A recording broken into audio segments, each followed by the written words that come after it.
vous allez vous rendre au pavillon du directeur.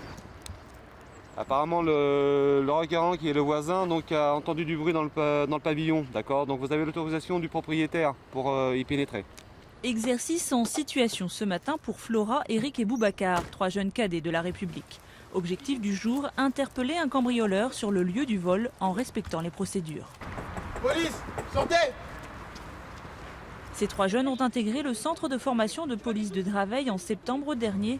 Ils sont une vingtaine à avoir été sélectionnés pour suivre ce contrat d'1 an en alternance avec un lycée professionnel.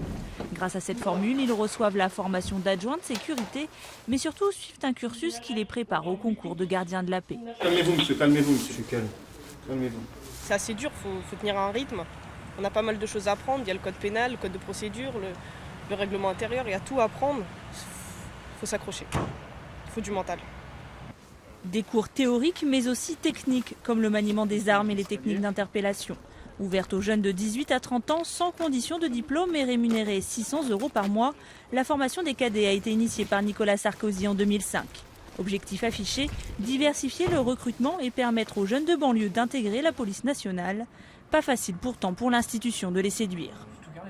On m'a dit ouais que c'était pas ce qu'il fallait faire, j'ai pas choisi le bon camp et tout, mais j'ai préféré pas écouter et suivre mon destin. Moi j'ai envie de leur prouver qu'il y a certains policiers qui font bien leur boulot.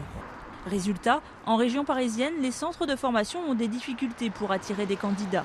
Et quand ils arrivent à recruter, beaucoup préfèrent laisser tomber en cours de route. À Draveil, 7 élèves ont déjà abandonné depuis septembre. Je pense que c'est principalement parce qu'ils se font une fausse idée, une mauvaise idée peut-être de la formation. Ils imaginent sans doute une série de cours particuliers sans prendre en compte le fait que c'est un métier particulier au niveau des connaissances, au niveau de la pratique, et ils ne voient peut-être que l'aspect peut-être des séries télé.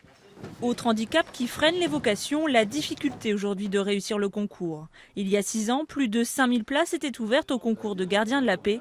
L'année dernière, seules 450 places étaient à pourvoir pour plus de 20 000 candidats.